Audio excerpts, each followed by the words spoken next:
So I've been here now in North America for 2 years today, actually. I arrived on the 1st of March 2017, and I was involved in the implementation of VAR. I'm really proud to be a leader now of this group of officials that work in MLS, in Canada and in the USA. And no more so than when we received the global recognition that we did in 2018 at the World Cup in Russia, when we received 37 assignments, and one of those particular officials comes from Ontario, Mr. Joe Fletcher.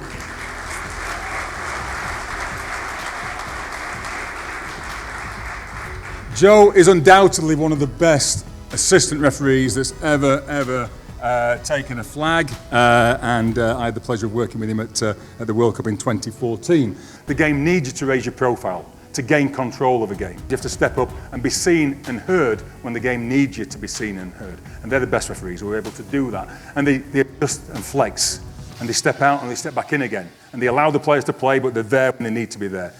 How do I interact in the game? What's the best way for me to get a positive reaction from these participants on the field of play? And I refereed the game, and it was a really, really great game to be involved in. Went really smoothly, finished 3-0 to Brazil. And I came off the pitch, and I actually caught sight of my dad. My dad was down in South Africa. I caught sight of him in the stand, and I gave him a thumbs up, because I knew we'd got a chance of another game in that tournament. Caution a player, it's your eyes that send the message to the player that this is the line. So show your card like this and maintain eye contact. Nothing else, and they read out match 64, Spain against the Netherlands, referee Webb, England. Those words changed my life. Within seconds of that announcement, my phone started to vibrate in my pocket. But we had to sit there for another hour and listen to Gerard Houllier talk about tactics of the teams. I love Gerard. He's a great person to listen to, but this phone was vibrating, and when I came out of the meeting, I'd got over 500 messages saying, congratulations, you got the final. I answered every one while still in South Africa. I actually said to them after 22 minutes, after 2 more yellow cards, this is not going to plan, this game's not going to plan. The yellow card was not having the effect it should have. It's quite a scary feeling for a ref when the yellow card's not having the effect it should have. If anybody saw Mark Geiger do Colombia against England with Joe, that was a really, really tough game. That was probably the hardest game I've seen after this one. And you're trying to fight your way to correctly impose yourself on the game, because you fear that if you pull out the wrong thing, you're going to end up losing control. The games I've lost control of in my life, I said this to some referees earlier today, are the ones where I have lost self-belief. Where the game's tough, and every time I'm blowing the whistle, I'm getting a reaction that maybe is not what I want. The worst thing you can do is stop blowing the whistle. The worst thing you can do is start to hide. So always, when you've got a tough game, I guess in whatever capacity you're in the game, don't lose that self-confidence.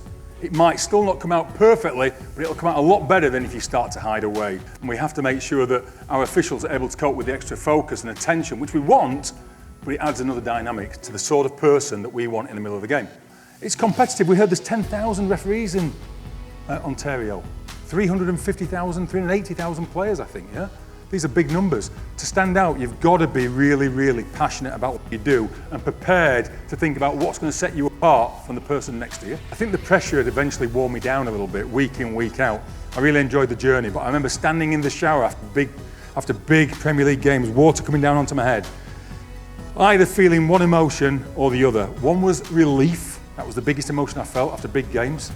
Or the other one was trepidation about what the world was going to throw at me when I went out of the locker room door because I'd made a mistake. And eventually I felt I'd had enough of that. Hulk shinned it past Claudio Bravo, and it trickled into the bottom corner. Oh no. Shit. I kid you not, this is absolutely true.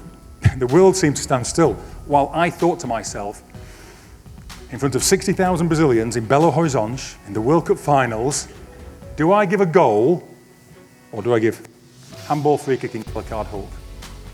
I'll know if it's wrong, because if I'm wrong, he's going to get angry and he'll turn green and rip his shirt off. But he looked at me and did this. And Fred, his other partner playing up top, he sort of like came up to me and said, handball? I said, handball. And he winked. I thought, oh.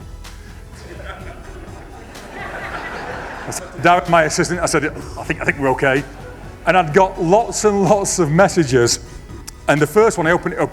It said, Howard, great performance, and what a wonderful decision to disallow the goal for handball by your assistant referee, Mike Malarkey. I texted back saying, it was mine, it was mine. Only 4 out of 1,300. That's a real success story for VAR. And I'm really honest when I analyse my officials in terms of this, because there's no point fixing figures because we want to get better each year. And we need to show them where they need to do better. Only 2 weeks ago, Liverpool played West Ham. There was a ball played to James Milner, he's 3 yards offside. He scores a goal, it's allowed to stand. Not because the officials are bad at what they do, it's just really quick these days. It's hard to do. So only 4 goals should have been cancelled that weren't at 1,300. When you score a goal in MLS, it's a good goal, in effect. Thanks for listening, guys. I really enjoyed addressing you tonight, sharing some of my experiences on the field. I've been a lucky guy over many, many years. I've met some wonderful people in this sport. I'm passionate about it for so many reasons, because it brings so many good people together.